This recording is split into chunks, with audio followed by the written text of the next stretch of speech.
عمتي تقعدني من 5 الصبح، تقول لي قومي كسر الحطبات وخبزين له خبز إلا بالحطب.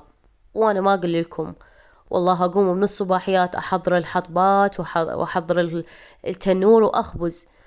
وأنا عندي طفل صغيرون عمره 18 سنة وتزوجت، وعلاقتي ويا زوجي ما أقول لكم مشاكل قايمة قاعدة أنا وياه. إنسان ما متفهم ولا يعرف أنا شنو اللي أريده. أنا جايبته بكل أسلوب حلو، بس هو صدق يعني تعبني.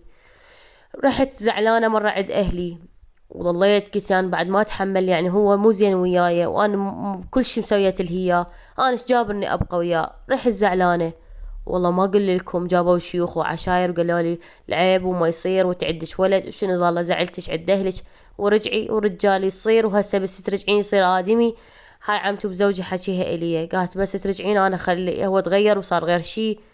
وصدق والله ورجعوني.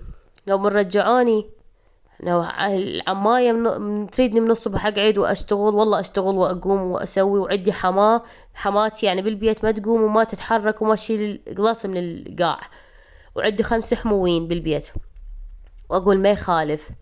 والله عاد مرة من المرات كلش تعبت، قلت لها والله ما أقدر اليوم أني تعبانة، شي قومني يعني أسوي هاي الشغلة اليوم أني مريضة. قالت لي والله إذا ما عاجبش قلي الرجل خلي يعزلش بيت وحدك.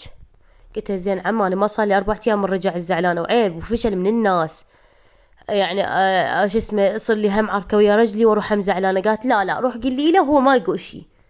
رحت والله حكيت وياه قلت له يا فلان انا هم نفسي اقعد وانا وياك نستقر، وعندنا ولد صغيرون خلنا نقعد ببيت وحدنا. وهذا شو هذا قبل قام وضربني. قلت له هذا حكي امك هي قالت لي زمني قطعني تقطع.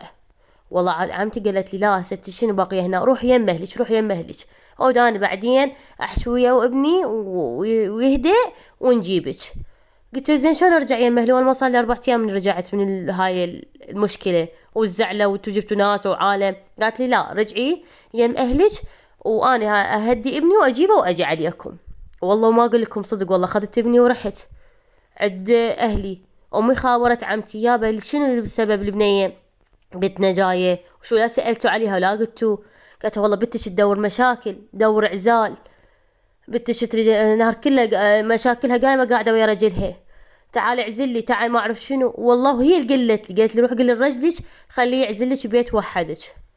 وما اقول لكم راح شو اسمه للمحكمة يريد يطلقني. ما يعني شو اقول لك انا بنتكم ما اريد هرد اطلقها، وانا ظليت اتوسل بيه عليه لا تطلقني لا تعوفني، انا عندي طفل من عندك انا اريدك، شلون تعوفني انت. واتوسل بيه وهذا وخله، وقمنا نفتر من محكمة لمحكمة وما صار يعني بعدنا لين ما طلقنا احنا سيد بس بالمحاكم.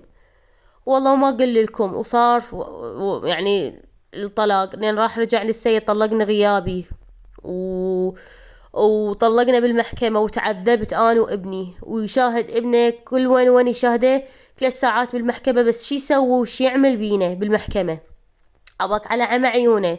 نوب هسه فوق هالقهر والضيم وصار عمر ابنه يعني تركه من عمره 5 سنة وحدة، هسه صار عمره 5 سنين. هسه نوبة من يريد شو اسمه يشوف ابنه بالمحكمة يسوي له 100,000 مشكلة ومشكلة وياي، او محتار شي يسوي بروحه. وابوه انسان شراني، ابوه هو ابو زوجي ما يخاف الله. وانا يعني طفل من اخذت عمره يعني ايام عشت يم اهلي، وحد ما صار عمره 5 سنين يصيح لابوه يا بابا لان ما شاف حنان ابوه، ما شاف يعني اهل جده. هسه قاموا يفترون عليه من على الولد، فوق ما طلقوني وكسروني واذوني هسه يفترون على الولد، يردون ياخذون ابني من عندي ويردون يسووا لي فد اي شيء يسوونه وياخذونه من عندي. زين هسه شي يقول لك احنا نريد الولد يبات عندنا كل خميس وجمعه وسبت. زين هو الولد ما عايش يمهم ولا شايفهم ويقعدون كل وين 3 ساعات يشوفونه ويرحون ويخاف منهم. انا خايفه من عندهم يسووا لي بلوى، يعني خايفه ياخذون ابني من عندي. يعني شلون ادز ابني وشلون امن علي يمهم. اريد تعطوني حل لهاي مشكلتي وهاي قصتي. حبايبي قصة صاحبتنا تقول أنا يعني ورا ما انفصلت وانكسرت وتأذيت إنه هسه قاعد يفتار على ابني، وابني هسه صار عمره 5 سنين، يعني هو تركها من عمره سنة حد ما صار 5 سنين هسه رايده. والله يريد يجي بات يمي وهو ما معترف بيه ذيك الفترة، بس شنو عنادا بيها يريد يكسر خشمها أو يريد يأذيها بالطفل. يعني شنو الحل تريد، شنو الحل تسويه على مود انه تقنعهم يجون بس يشوفونه او ياخذونه يوم واحد ويرجعونه، او شنو يعني اعطونا فد حل. تقول خايف ياخذون ابني من عندي ويأذوني بيه.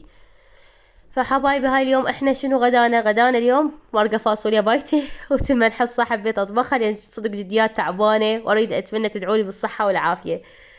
وهاي قصة احد البنات وطونا حل القصة خطية، تقول انا خايفة ياخذون ابني من عندي فوق هالتعب والضيم، واشوفكم خير.